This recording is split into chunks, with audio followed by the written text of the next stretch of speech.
All right, let's break this down. In the wild, unpredictable world of boxing, a question is echoing from every corner of the internet, every gym, and every sports bar. Could Jake Paul, the social media titan turned prize fighter, actually survive in the ring with Gervonta Tank Davis? It's a matchup that sounds like it was born from a fever dream, a collision of two entirely different universes. On one side, you have Jake Paul. Love him or hate him, you can't deny the man's meteoric rise. He went from YouTube pranks to selling out arenas, knocking out former MMA champions, and building a legitimate boxing empire. He's got size, he's got that now famous right hand, and he possesses an almost supernatural ability to get under people's skin and sell a fight. He's proven he's more than just a gimmick. He trains like a monster. He takes the sport seriously, and he has genuinely dedicated the last few years of his life to the sweet science. He's beaten an NBA player, a wrestling specialist, and legendary strikers from the world of MMA. But none of them are Tank Davis.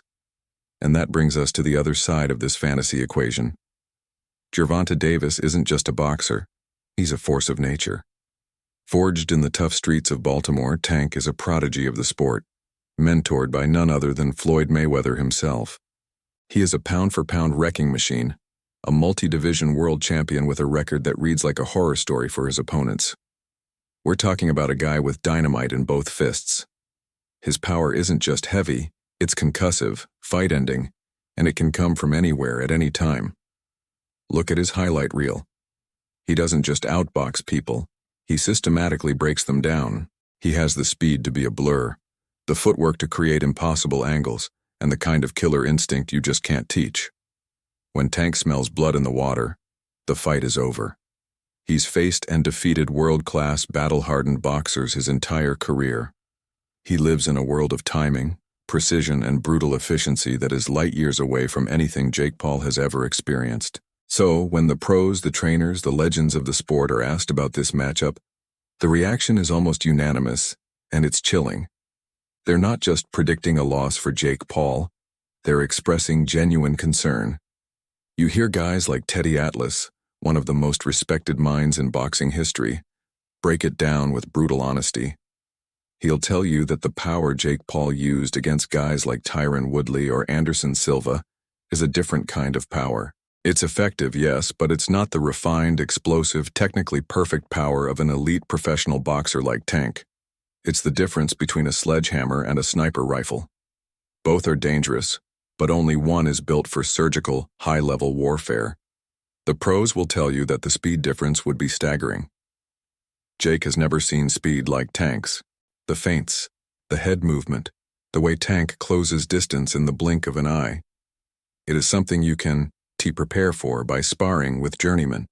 It has to be experienced, and by the time you experience it, it's often too late. Let's imagine the fight for a second. The bell rings. Round 1. Jake Paul comes out using his size advantage. He's the bigger man, taller, with a longer reach. He tries to establish his jab, keep Tank at a distance, and maybe, just maybe, land that big right hand he's built his career on. He's banking on that one punch. It's his lottery ticket, his get-out-of-jail-free card. He's confident. He's been here before, under the bright lights with the world watching. But he's not fighting a 48-year-old MMA legend this time. He's fighting a predator in his absolute prime. Tank would likely spend that first round doing what he does best, downloading data. He's not just looking for openings. He's studying Jake's rhythm, his timing, his reactions. He'd be slipping the jab, moving his head, making Jake miss. And with every miss, Jake's confidence would start to chip away. Every time he throws that big right hand and hits nothing but air, a little bit of that swagger fades. By round 2 or 3, the dynamic would shift dramatically. Tank, having downloaded all the information he needs, would start to press the action. He wouldn't just be defensive, he'd start to walk Jake down. He'd use his masterful footwork to get inside Jake's long reach, rendering that size advantage completely useless. Once Tank is on the inside, it's his world. He'd start ripping shots to the body, and this is a key point that many casual fans might miss. A body shot from a puncher like Tank Davis doesn't just hurt, it paralyzes you. It empties your gas tank, It breaks your will, it makes you question every decision that led you to that ring. Jake has never been hit to the body by a world-class puncher. He's never felt that kind of debilitating impact. As Tank attacks the body, Jake's hands would naturally start to drop to protect his ribs. And that is the beginning of the end. The moment those hands drop, Tank's eyes would light up. He'd faint to the body, Jake would react, and then the real knockout shot would come over the top.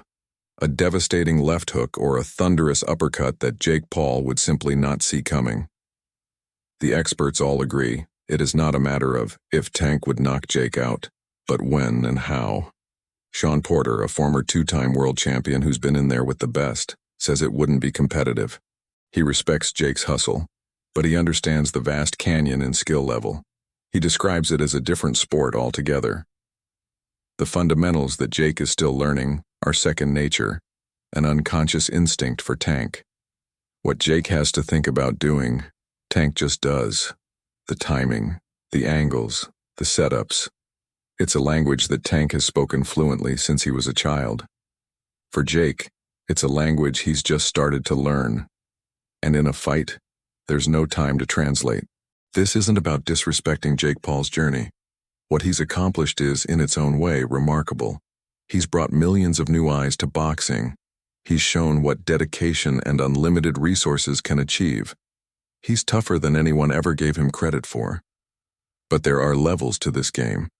There are tiers, and Gervonta Tank Davis operates in the stratosphere, a place reserved for the truly elite, the genetically gifted, the lifelong assassins of the ring.